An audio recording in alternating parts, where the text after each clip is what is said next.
Iran और Israel के युद्ध के जुड़े मुद्दों को लेके अपना एक वक्तव्य देना चाहते हैं जो कि अमेरिका के हित से जुड़ा है। मैं बताना चाहता हूं कि अमेरिका अपने हित, अपने देश के लिए जो भी काम करता है और दूसरे से देशों के साथ जो संबंध बनाता है वो अपने हित को सर्वोपरि रखता है। ज़रूरत पड़ने पर अपने मित्र देशों को भी दायरे में रखने के लिए अपने हथकंडे अपनाता रहता है जिससे वो कि अलग ना जा सकें। उसका एक उदाहरण, अभी ज्वलंत उदाहरण है कनाडा और भारत का, जिसमें कुछ न कुछ उसका एक तरीके से कैटलिक काम किया और काफ़ी राजनीति में उथल पुथल करने की कोशिश की। तो इंडिया के बढ़ते दबदबे को देख के पूरा वर्ल्ड आज आश्चर्यचकित है और उसमें अमेरिका भी एक महत्वपूर्ण है। अमेरिका अपनी आर्थिक नीति, सैन्य नीति को बनाने के लिए हमेशा किसी न किसी को अपने साथ रखता है और एक समय था जब अमेरिका चीन को आर्थिक नीति में लाके और उसे काफ़ी अच्छा समृद्ध किया और वो एक विश्व की महान आर्थिक शक्ति बना और साथ में सैन्य शक्ति बना जो आज पूरे विश्व को चैलेंज दे रहा है। अब अमेरिका का यहाँ पे बरबस ख़त्म हो रहा है, इसलिए उसने, आप देखे होंगे जब इराक उभरा तो अमेरिका ने उसे ख़त्म करने के लिए बहाना बनाया, एटम बम का बनाया और अटैक किया, उस कंट्री को ख़त्म किया, लीबिया को ख़त्म किया। इस तरीके से जो भी देश उभर कर आते हैं अमेरिका की नीति के अनुसार नहीं चलते, उनको समाप्त करने की कोशिश करता है। इसी तरीके का अफ़गानिस्तान है। और जब इंडिया और पाकिस्तान की नहीं होती और अमेरिका इंडिया का हिलाई नहीं था एक तरीके से, उस समय उसने पाकिस्तान को काफ़ी सपोर्ट दिया और इंडिया के अगेंस्ट उस समय चाइना का वो खुल के सपोर्ट और बिजनेस से लेके सब में कर रहा था। ऐसी स्थिति आज आई है कि चीन को लेके वो काफ़ी चिंतित है, जिसको लेके उसने तो रूस, चीन और ईरान के समीकरण को थोड़ा कम करने के लिए यूक्रेन को उसका के आगे बढ़ाया, लड़ाई कराया और लड़ाई में ये हुआ कि यूक्रेन आज लड़ता जा रहा, उसे हथियार दिया जा रहा केवल लड़ने भर के लिए। अब अमेरिका को पता है कि सीधे लड़ने से रूस के साथ उसका कोई फ़ायदा है नहीं, नुकसान ही ज़्यादा होगा और अपने जो वो चाहता है चीन को डाउन करना वो होगा नहीं। इसलिए अब वो कोशिश से करेगा इजराइल और ईरान के इस शुरुआती युद्ध को वो किसी न किसी बहाने इसे एक वार के रूप में दे, जहाँ पर चीन, रूस और ईरान एक साथ होके काफ़ी ईरान को सपोर्ट करेंगे और ये युद्ध लंबा खिंचेगा जिसमें उसके मित्र देशों को कोई ख़ास नुकसान नहीं होगा, क्योंकि ये लड़ाई होगी ईरान, इराक, अफ़गानिस्तान, पाकिस्तान और मुस्लिम कंट्री के बीच में। इनके बीच का युद्ध स्थल जो है उसके लिए फ़ायदेमंद होगा, एक एक्सपेरिमेंट होगा और ईरान को जो उसकी चीज़ों को, अमेरिका की कंडीशन को नहीं मान रहा है, उसे मनवाने का एक मौका मिलेगा जिसमें चीन खुलकर ईरान का समर्थन देगा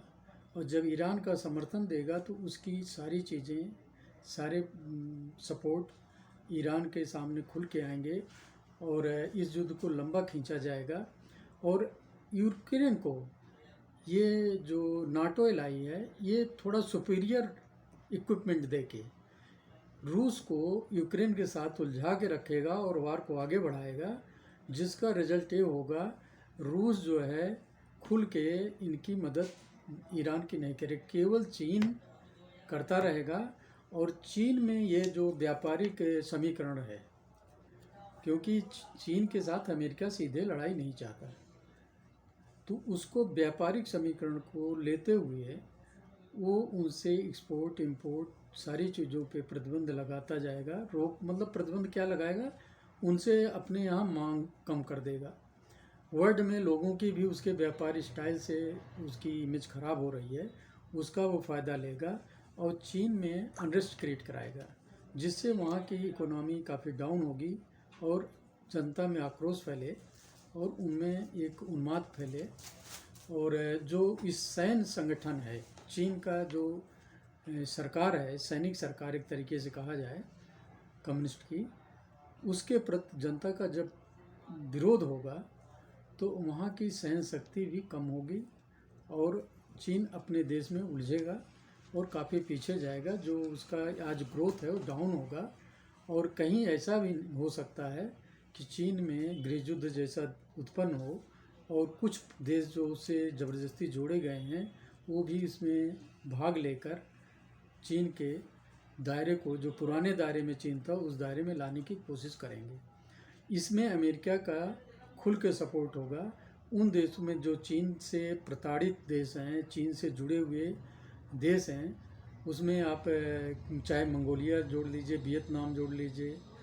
बर्मा का भी इंटरफ्रेंस वो किए रहता, ताइवान को किए रहता है, इंडिया के साथ उसके रहते हैं, तिब्बत को उसने कब्जा किया। तो ये सारे मुद्दे बहुत सारे हैं जो चीन को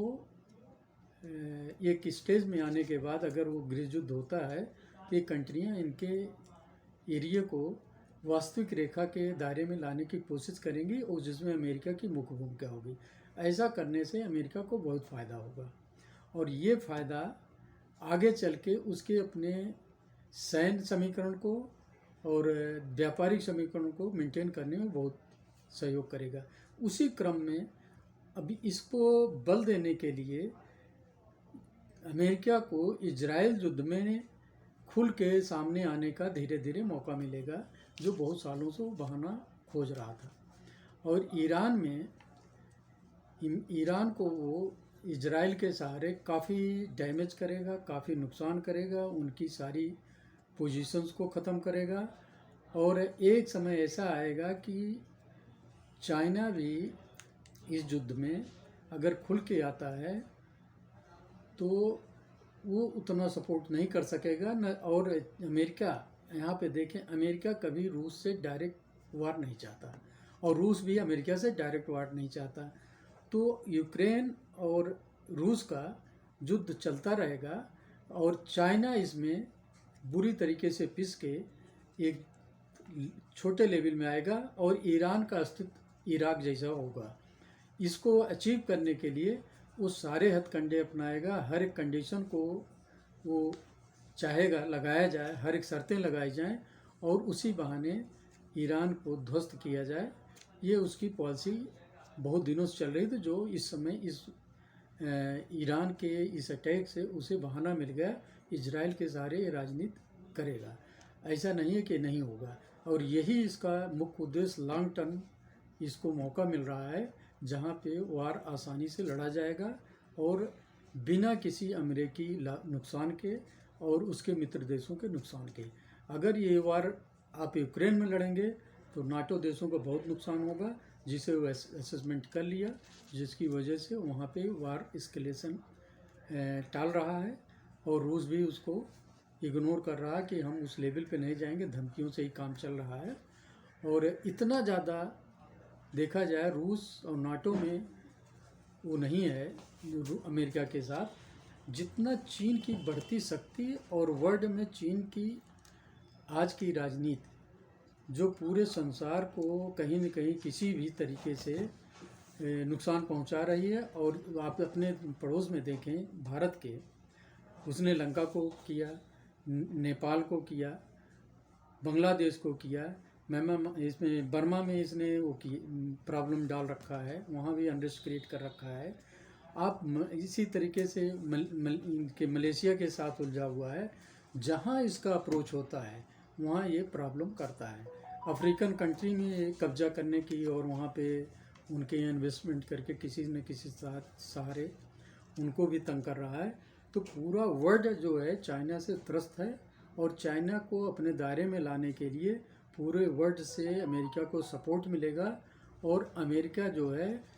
ईरान के सहारे चीन को कब्जे में करने की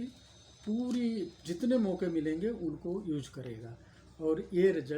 लड़ाई लंबी चलेगी और इस लड़ाई के बाद हमको लगता है कि विश्व में एक अच्छी खासी शांत स्थापित होगी, जो आज के राजनीति के हिसाब से देखा जाए तो ज़रूरी भी है। इसी के साथ मैं आज का ये जो इजराइल और ईरान युद्ध का स्थिति है उसके बारे की आज की स्थिति को यहीं पर मैं जो एक्सप्लेन किया यहाँ तक रख के फिर अगले अपने वक्तव्य में डिटेल दूंगा, जो बढ़ेगा प्रोग्रेस होगा उसके बारे में। धन्यवाद।